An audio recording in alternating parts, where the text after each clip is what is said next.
I never thought I'd be sharing this story. Some part of me still trembles when I recall that night, the night I died for 17 minutes and encountered Jesus face to face. My name is Naomi Rogan, and what I'm about to tell you isn't just another near-death experience. It's a testament to God's mercy, even in the darkest corners of human suffering. I grew up in a small town where secrets thrived behind closed doors. From my earliest memories, fear was my constant companion. My father, a respected businessman to the outside world, transformed into a monster when he drank. My mother, broken by her own trauma, couldn't protect me or herself. The beatings began when I was 4. I still remember my father's face, twisted with rage over some imagined slight, a glass of spilled milk, a toy left on the floor. His hands, calloused and strong from his work as a contractor, left marks that school nurses questioned. I became an expert at making up stories about falling downstairs or running into doors. By the time I was 7, the physical abuse had escalated. He would lock me in the unfinished basement for days at a time with little food or water, telling my school I was sick with various illnesses. The darkness down there was complete, and the cold seeped into my bones. There were rats. I could hear them scurrying around me as I huddled in the corner, praying for morning, though morning brought no relief. Time lost all meaning in that darkness. My mother tried to intervene once. I'll never forget her screams that night as he turned his fury on her instead. After that, she retreated into a haze of prescription medications, her eyes vacant, her body present, but her spirit gone. In many ways, she died long before her heart stopped beating years later. When I was 9, my father brought home a friend.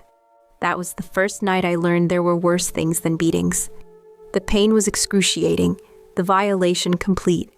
I remember staring at a crack in the ceiling, disconnecting from my body as this stranger, this monster who my father allowed into our home, took something from me that I could never get back. Afterward, my father told me if I ever spoke about it, he would kill my mother. I believed him. It wasn't just a one-time occurrence. My father began lending me to his friends in exchange for money, drugs, or favors. Some of these men wore expensive suits and drove luxury cars. Others looked as broken as my father. All of them took what they wanted while I retreated further and further into myself. School became my only refuge. I excelled in my studies, pouring all my energy into books and learning. Teachers praised my intelligence, my focus, my maturity beyond my years. If only they knew that my maturity was born of trauma, that my focus was a desperate attempt to escape my reality. Yet even this sanctuary wasn't complete. I couldn't make friends, couldn't risk anyone discovering the truth, couldn't bear the thought of bringing anyone close to the horror of my home life. By the time I turned 13, I had attempted suicide twice. The first time, I swallowed a handful of my mother's pills, only to wake up violently ill, but still alive.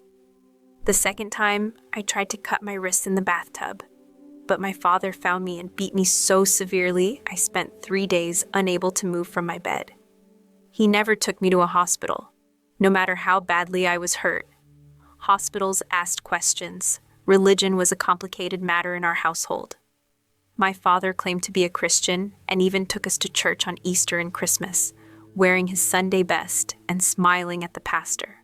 But at home, he would mock God, saying if there really was a God, he obviously didn't care about little girls like me. He would force me to pray before he hurt me, a twisted ritual that filled me with confusion and rage toward God. How could God allow this to happen? Was I being punished? These questions haunted me through the nightmares that plagued what little sleep I managed to get. By 15, I had begun to use drugs to numb myself. It started with pilfered sips of my father's whiskey, then marijuana from older kids at school, and eventually whatever I could get my hands on, pills, cocaine, anything to make me feel nothing. The drugs helped me disappear, even when I was physically present. They helped me endure. My father's behavior grew increasingly erratic as I got older. His drinking worsened, and his episodes of violence became more frequent and severe. There were times I thought he might actually kill me. His rage was so consuming. On my 16th birthday, he broke 3 of my ribs and dislocated my shoulder because I asked if I could go to a school dance. I learned to stop asking for anything resembling a normal life. Through all of this, I never stopped wondering about God. In quiet moments, I would look up at the stars and wonder if there was really someone up there watching. I carried a small Bible I had stolen from a hotel room, reading it in secret, trying to make sense of the words, trying to find some hope in the pages that spoke of a loving Father, so different from the Father I knew. By 17, I was barely holding on. The combination of ongoing abuse, drug use, and deep psychological trauma had left me hollow. I walked through life like a ghost, disconnected from myself and everyone around me. My body was a thing that happened to me, not something I inhabited. The only emotions I could still feel were fear and occasionally rage. A quiet, simmering rage that had nowhere to go. I had been planning my escape for months. I'd saved what little money I could, hidden away in a shoebox beneath a loose floorboard in my closet. I'd researched cities far away, places where no one would know me, where I could disappear and start over. I was waiting for my 18th birthday, just 2 months away. Then I would be legally free. But on a cold Tuesday night in November, everything changed. My father came home in the worst state I'd ever seen him. He'd lost his job that day, fired for showing up drunk once too often.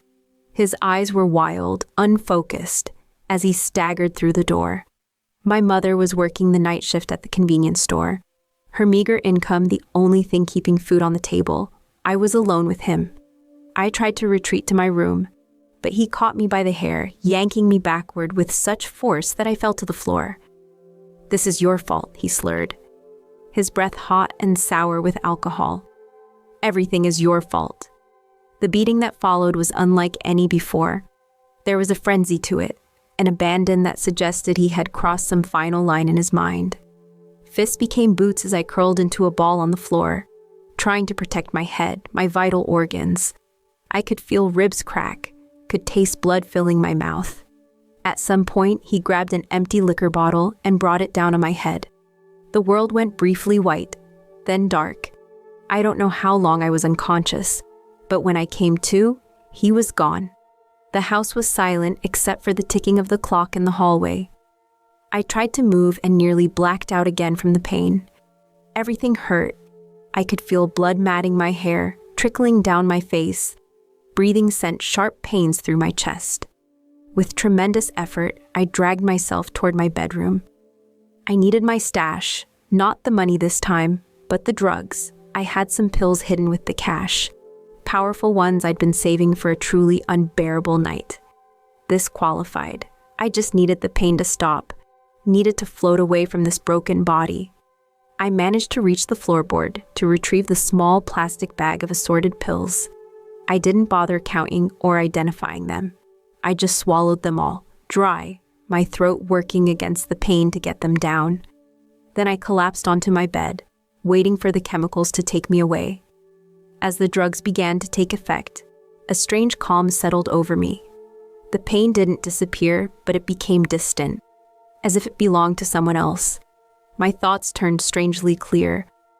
I realized with a kind of detached certainty that I was probably dying. The combination of the beating and the overdose was too much for my body to handle. And in that moment, I found I didn't care.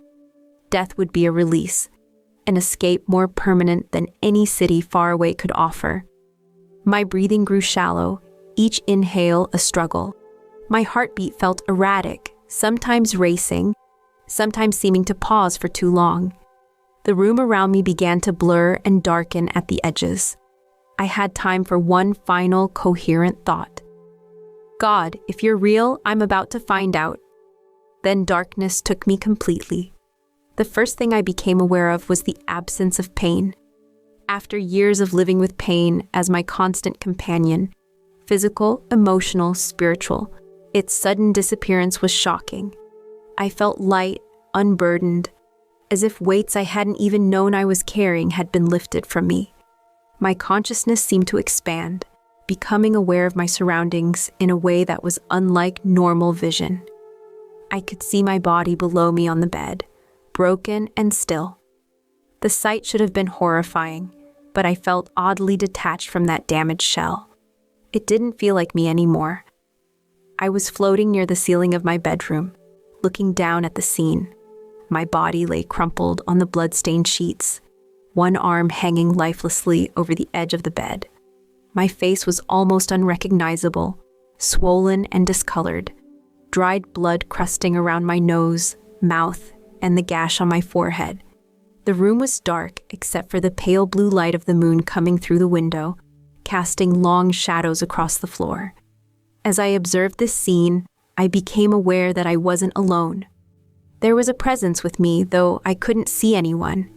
A gentle warmth surrounded me, conveying a sense of peace and safety that I had never known in life. I wasn't afraid. Then I felt a gentle tug, pulling me upward. I moved effortlessly through the ceiling, then the roof, rising above my house. I could see the entire neighborhood spread out below me, the homes with their darkened windows, streetlights casting pools of yellow light on empty sidewalks. Everything was quiet, still. The ascent continued, faster now. The town grew smaller beneath me, then the entire landscape, until Earth itself was diminishing, a blue-green sphere falling away into the distance. Yet I felt no fear, no vertigo, only a profound sense of release. Around me, the darkness of space transformed. It wasn't the cold vacuum I might have expected, but something alive with energy and light. I was moving through what seemed like a tunnel, though tunnel doesn't adequately describe it. It was more like a passage through dimensions, with walls that weren't walls at all, but curtains of light that shifted and pulsed with colors I had never seen before. Colors that don't exist in our world. The sensation of movement was exhilarating. I felt as if I was traveling at incredible speed, yet there was no wind, no resistance, just the pure joy of unfettered motion after a lifetime of feeling trapped and constrained. As I moved through this passage, fragments of my life played out around me, not like a chronological film, but more like simultaneous moments suspended in the light. I saw myself as a small child, laughing as I ran through a sprinkler on a hot summer day, before the abuse began. I saw moments of connection with teachers who had shown me kindness. I saw the rare occasions when my mother, in her more lucid moments, had stroked my hair and told me she loved me. But I also saw the darkness, the cruelty, the violations, the harm done to me, and the harm I had begun to do to myself through drugs and despair. Yet even these painful scenes didn't bring back the suffering.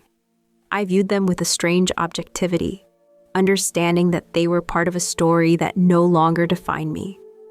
Most striking were the moments I hadn't recognized at the time, small interventions, narrow escapes, instances where something or someone had prevented the worst from happening. A school counselor who kept me talking just long enough that I missed a rendezvous with a particularly sadistic abuser. A sudden illness that confined me to bed for days, sparing me from my father's drunken rage during a bender. The stray dog that led me home when I was lost one night, disoriented from pills. In each of these moments, I now sensed a protective presence that had been invisible to me then. As I continued through the passage, the light grew more intense. What had been a tunnel was opening into something vast and indescribable. The light ahead wasn't blinding despite its brilliance. It was inviting, warm, alive with a consciousness that I could feel reaching toward me. Then, in a moment that felt both instantaneous and eternal, I emerged from the passage. What lay before me defied all earthly description. I was in a place that was at once immense beyond comprehension and intimately welcoming. The light here wasn't external. It didn't come from a sun or stars, but seemed to emanate from everything, including what I now understood to be me. I looked down at what I expected to be my body, and saw instead a luminous form that retained my shape but was composed of light and energy rather than flesh. The landscape around me, though landscape is an inadequate word, was unlike anything earthly. There were structures that seemed both architectural and organic, made of materials that shimmered with their own inner radiance. Colors more vivid and numerous than the human eye could perceive flowed and changed. The ground beneath me wasn't solid, but felt supportive, like standing on energy itself. Most overwhelming was the feeling that permeated everything, a love so pure, so complete, so unconditional that it defied comprehension. It poured into me, through me, around me, healing rifts in my being that I hadn't even been aware of. This love contained perfect understanding, perfect acceptance, perfect peace. I felt as if I was being embraced by the universe itself. I wasn't alone here. Other beings of light moved through this realm, some seemingly on missions or tasks, others gathered in what appeared to be communion or conversation. Though they didn't have human features as such, I somehow recognized their expressions of welcome as they acknowledged my arrival. One of these beings approached me. Its light was silver blue, and it emanated a sense of gentle strength. Without words being spoken, I understood that this was a guide of sorts, here to help me. Communication happened directly from consciousness to consciousness, more complete than any verbal language could be. "Welcome, beloved one," the essence of its message flowed into me. "You have returned to the realm of light." I felt a questioning from within me. Returned? Have I been here before? All souls originate in light and return to light. You have been here before your earthly life, and now you have returned. But your journey is unusual. Come. The guide led me through this realm of light, and as we moved, I became aware of something extraordinary. Time didn't exist here, at least not in any linear fashion. Past, present, and future seemed to coexist, accessible from any point. Events didn't happen in sequence, but existed in a state of all-at-onceness that my human mind struggled to comprehend, even as my soul self understood perfectly. We arrived at what appeared to be a vast hall, though its dimensions shifted and changed as I observed it. The walls seemed both distant and close, expanding and contracting with the pulse of light that ran through everything. And at what I perceived as the far end, there was a presence so magnificent, so powerful, that I felt drawn toward it with irresistible force. The guide spoke into my consciousness again. "He has been waiting for you." I moved forward, drawn like a moth to flame, yet with no fear of being consumed. As I approached, the light intensified to a brilliance that would have blinded physical eyes, yet I could see more clearly than ever before. And there he was. The being before me was both man and more than man. He appeared in a form I could comprehend, with a human shape, wearing what seemed like a simple white robe that somehow contained all the light of creation within its folds. His face was kind yet majestic, ordinary yet extraordinary. His eyes held the depth of the cosmos and the intimacy of a close friend's gaze all at once. I knew immediately, with a certainty beyond any doubt, that this was Jesus. His presence radiated a love so powerful it seemed it would overwhelm me, yet it didn't. Instead, it filled every broken place within me, every darkness, every wound. It was like being submerged in an ocean of perfect love and acceptance. I felt completely known. Every thought, every deed, every moment of my life. And completely loved despite it all. No, not despite it all, but with all of it integrated into the whole of who I was. I fell to my knees, or what felt like kneeling in this place, where physical bodies didn't exist in the usual way. Words failed me. Even thought seemed inadequate. All I could do was open myself to his presence, allowing his light to pour into me. Then he spoke, not with an audible voice, but directly into my being. His first words to me resonated through every part of my consciousness. "Naomi, my beloved daughter. At last, we meet face to face." The sound of my name in his essence was different from hearing it spoken on earth. He spoke my true name, the name of my soul, of which Naomi was but an echo. In that moment, I understood myself in a way I never had before, saw my true identity beyond the damaged girl who had lived 17 painful years.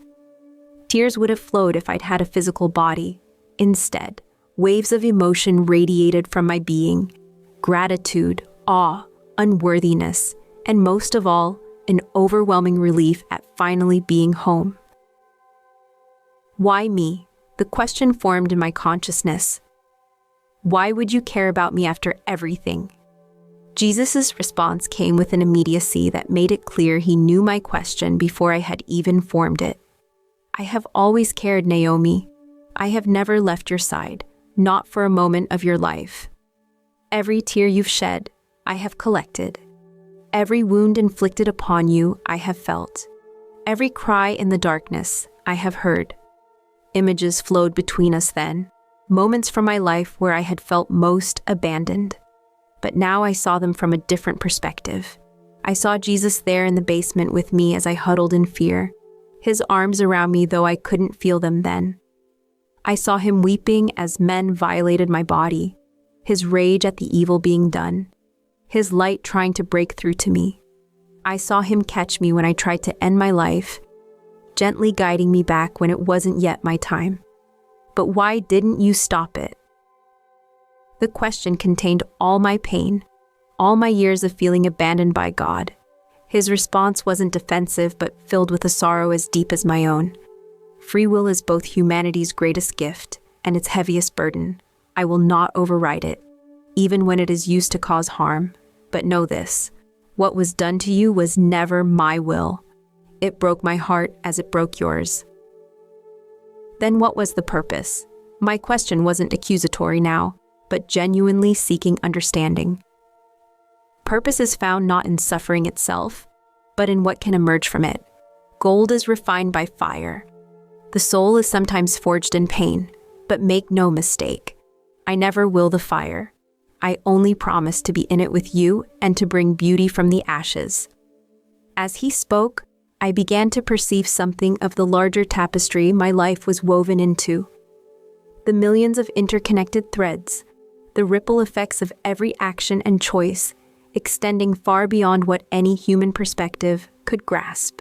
I saw how even my darkest experiences contained seeds of transformation, not just for me, but potentially for others.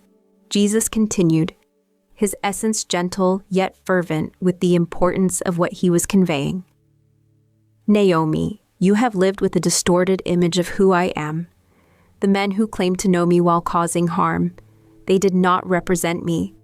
The father who twisted scripture to justify his cruelty, he did not speak for me. I am not the source of your pain. I am the healer of it. As he spoke, something profound began happening within me. The memories of abuse remained, but their power to define me, to hurt me, began dissolving in his light. It wasn't that the past was erased, rather it was integrated, understood from a perspective of wholeness rather than fragmentation. Your earthly father failed you terribly, Jesus continued. But he was never a true reflection of the Father. Let me show you what the Father's love truly is. What happened next is almost impossible to convey in human language. The being I recognized as Jesus seemed to expand, to encompass even more light and presence, while still maintaining the personal connection with me. Through him, I was suddenly aware of an even vaster consciousness, what I understood to be God the Father. This presence contained all that was in Jesus and more, a creative force so powerful it called universes into being, yet so intimately detailed it knew when a single sparrow fell.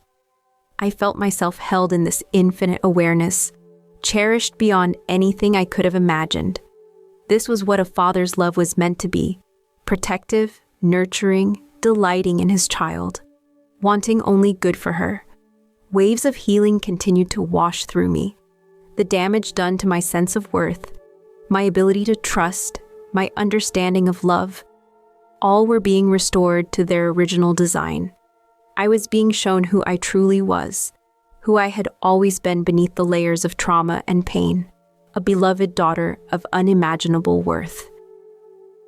But what about my choices, I asked, thinking of the drugs, the despair, the turning away from any possibility of faith. I've done wrong too. Yes, Jesus acknowledged, you have made choices born of pain, confusion, and survival. But I did not come to condemn you for these. I came to free you from them. I felt his forgiveness flow through me, not as a mere pardoning of offenses, but as a complete liberation from the weight of shame. It wasn't that my actions didn't matter. They did. But they were understood within the context of all I had endured. And they were covered by a grace so radical, it transformed everything. This forgiveness is for everyone, Jesus continued, even for those who hurt you. At this, I felt resistance rise within me. Forgive my abusers? The very thought seemed impossible, even offensive. How could their actions ever be forgiven? Jesus received my reaction with perfect understanding. Forgiveness doesn't mean what they did was acceptable. It will never be acceptable. Forgiveness means refusing to let their evil continue to hold power over you. It means trusting me with justice and with healing, both yours and, should they ever seek it, theirs as well. I struggled with this concept, and Jesus didn't rush me or demand an immediate response. Instead, he showed me how unforgiveness was like carrying my abusers with me always, letting them continue to damage my soul even in their absence. Forgiveness wasn't for them, it was for me, a setting free. I'm not asking you to do this alone or in your own strength, he assured me. This kind of forgiveness comes only with my help, and it takes time, but it is the path to your fullest healing. As we communed, I became aware that our interaction was happening outside of time as I had known it. What felt like hours or even days of conversation and revelation was perhaps only moments. In this realm, depth of connection mattered more than duration. Then, with a gentleness that still conveyed the weight of what he was about to say, Jesus shifted our exchange. Naomi, you have a choice to make. Jesus' presence enveloped me in that infinite space as he continued to speak directly to my soul. You stand at a threshold, beloved. Your physical body has been severely damaged. The drugs you took combined with your injuries have stopped your heart. By earthly understanding, you are clinically dead. This information didn't shock me. On some level, I had known that the combination of the beating and the overdose would likely be fatal. What surprised me was my reaction, not relief as I might have expected, but a curious mixture of acceptance and uncertainty. You have a choice, Jesus continued. You can remain here in this realm of light. Your earthly suffering would be over, and you would continue your journey in spirit, or you can return to your body, to your life on earth. Return? The very thought sent a wave of fear through my being. Return to that broken body, to that cruel father, to the pain and desperation? How could he even suggest such a thing? Jesus received my unspoken response with infinite compassion. I understand your hesitation, but before you decide, I want to show you something. The space around us shifted, and I was shown what appeared to be two potential paths. The first showed what would happen if I stayed in the spiritual realm. I would indeed be free of earthly suffering. I would continue to heal and grow in this dimension of light. I saw myself exploring the infinite beauty of this realm, learning, serving, becoming more fully who I was meant to be. Then Jesus showed me the second path, what could unfold if I returned to earth. This vision was more complex, layered with both pain and possibility. I saw myself recovering from my injuries, struggling certainly, but finding resources in people who could help me escape my father permanently. I saw myself gradually healing, not just physically, but emotionally and spiritually. I saw how my own experience of suffering and redemption could eventually become a light for others in darkness. Your story isn't finished, Naomi, Jesus said gently. The pain you've endured could become the very thing that helps you connect with and heal others who are suffering as you have. Your empathy, born of your own wounds, could become a powerful force for good in a world that desperately needs it. I felt torn, The peace and love of this realm was everything I had ever longed for. The thought of leaving it, of returning to the harshness of human existence, seemed almost unbearable. Yet there was something compelling about the potential Jesus was showing me, a purpose that could emerge from my pain, a life that could still hold meaning and even joy. If I go back, I asked, will I remember this? Will I remember you as you truly are? Jesus' response held both gentleness and honesty. The veil between worlds is thick, Naomi. The human mind cannot fully retain the experience of this realm while functioning in physical reality. You will likely not remember everything with the clarity you now possess, but the essence of what you've learned, what you've experienced, that will remain with you. And I will be with you, just as I have always been, whether you perceive my presence or not. As I considered this, Jesus shared one more important truth. If you choose to return, it will not be easy.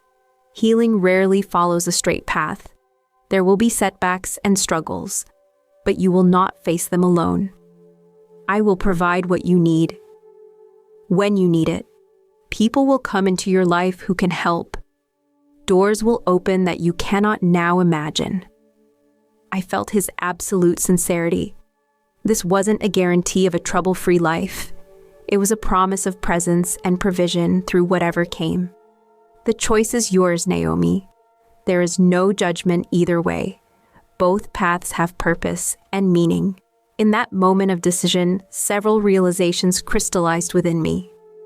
First, that God truly had given humans free will, not as an abandonment, but as a profound respect for our spiritual autonomy. Second, that love, real love, never coerces.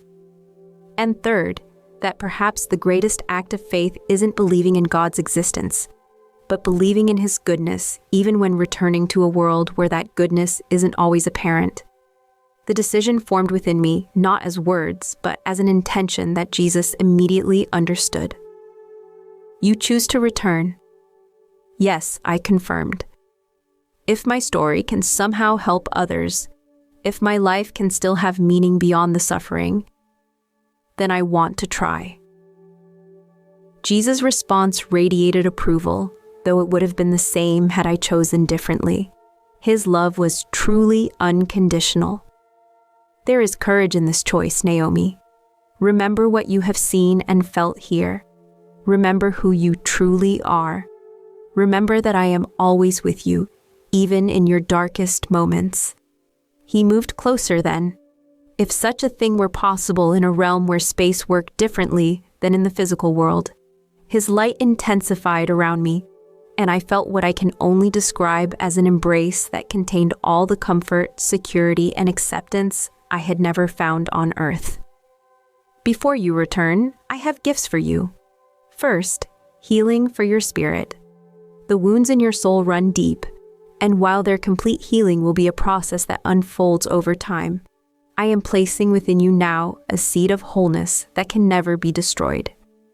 I felt this happening, a core of light taking root at the center of my being, something that would remain regardless of external circumstances.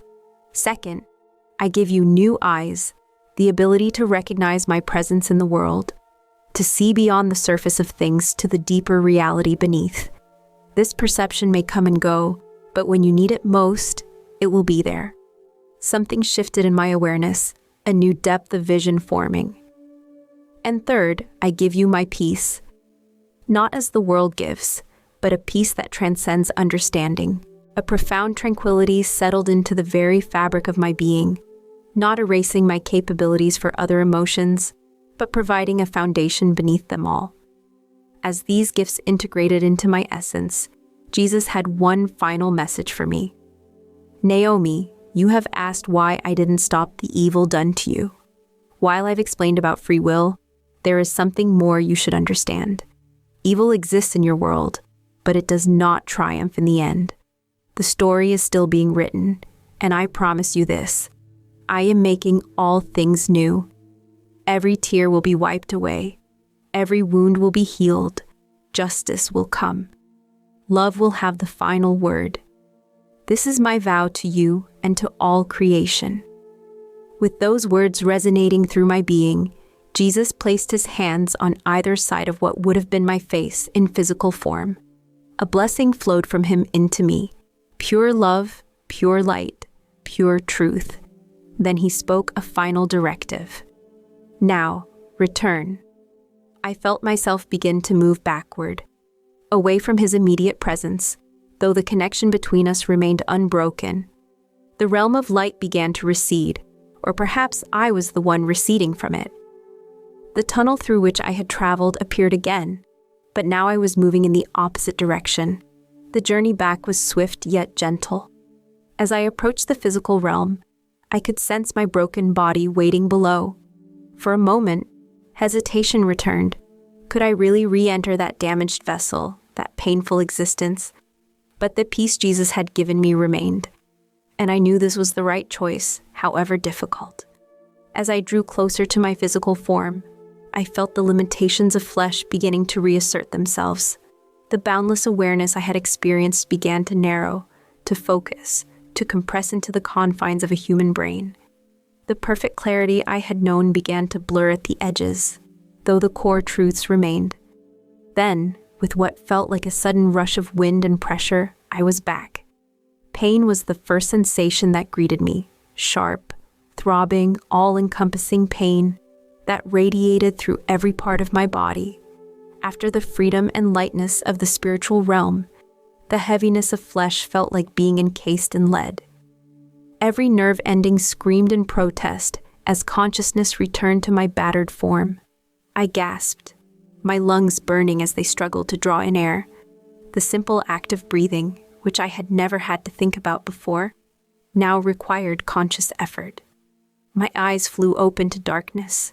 The same bedroom I had left, still bathed in shadows, though the quality of the light suggested that dawn wasn't far off. For a moment, disorientation overwhelmed me. The contrast between where I had just been and where I now found myself was so extreme that I wondered if the entire experience had been some kind of hallucination, a product of the drugs and trauma. But even as the thought formed, I knew it wasn't true. What I had experienced was more real than the physical world around me, not less. I tried to move and immediately regretted it as fresh waves of pain crashed through me. My ribs protested, my head pounded. My entire body felt like one massive bruise. The overdose had left my system toxic, my mouth dry as paper, my stomach knotted and churning. Yet despite this physical agony, something was profoundly different within me. Beneath the surface pain, at the core of my being, I could feel the gifts Jesus had given me. The seed of wholeness remained, a tiny but unquenchable light in the center of my consciousness. The peace was there too, not erasing the physical suffering, but somehow making it bearable, putting it in perspective. And most remarkably, though the perfect clarity of the other realm had dimmed, I retained a certainty about what had happened. Jesus was real. I had been in his presence. He loved me with a love beyond anything earth could offer. These weren't beliefs or hopes, they were knowledge, as sure as my own name. Speaking of names, I remembered how he had spoken my true name, the name of my soul. While the actual sound was now beyond my recall, the feeling it had evoked remained. For the first time in my life, I had a sense of identity that wasn't defined by trauma or survival. I was Naomi, yes, but I was also something more. A beloved daughter of light, temporarily housed in this damaged body, but not limited to it. I lay still, allowing these realizations to settle into me as my body protested its return to consciousness. Outside, a bird began to sing, heralding the approaching dawn. The simple beauty of that sound brought tears to my eyes, tears that stung the cuts on my face, but which also carried a different quality than any I had shed before. These weren't tears of despair or pain, but of gratitude and wonder. I was alive, against all odds. Despite the beating, despite the overdose, I was alive. And not just alive, but awake in a new way. The veil between worlds had been parted for me. And though it had closed again, I had glimpsed what lay beyond. That knowledge changed everything. As the first pale light of dawn began to filter through my window, I became aware of something else, a presence in the room, not visible to my physical eyes, but perceptible to the new awareness Jesus had awakened in me. I wasn't alone. Though I couldn't see angels or spirit guides with my physical sight, I sensed them surrounding my bed, supporting me, protecting me. And beneath their presence was the steady, unwavering presence of Jesus himself, not as immediate as in the realm of light, but real nonetheless. I am with you always, he had promised. Now I understood what that meant. In the days that followed, my life changed in ways I could never have imagined. A neighbor, hearing my cries of pain that morning, called an ambulance. At the hospital, the extent of my injuries prompted questions that my father couldn't answer. Social services became involved. My testimony, given from a hospital bed, but with a strange new courage flowing through me, led to my father's arrest and my placement with a foster family who showed me what love was supposed to look like. The path wasn't easy: recovery, therapy, learning to trust. But true to his word, Jesus provided what I needed when I needed it. People appeared in my life at exactly the right moments, offering the exact support I required. Doors opened that I could never have forced. 20 years have passed since that night. I now work as a counselor for abused children, using my own journey to help others find their way out of darkness. I've forgiven my father, not for his sake, but for my own freedom, though I've maintained safe boundaries. I found love with a patient, gentle man who understands my history without being defined by it. We have 2 children who are growing up knowing they are treasured. My faith has deepened and matured, weathering doubts and questions, but always returning to that unshakable core of certainty. I am loved with an everlasting love. My suffering was never the end of my story. It was merely the beginning of a greater one. And one day when my time on earth is truly complete, I know what waits beyond. Not darkness, but light. Not ending, but homecoming.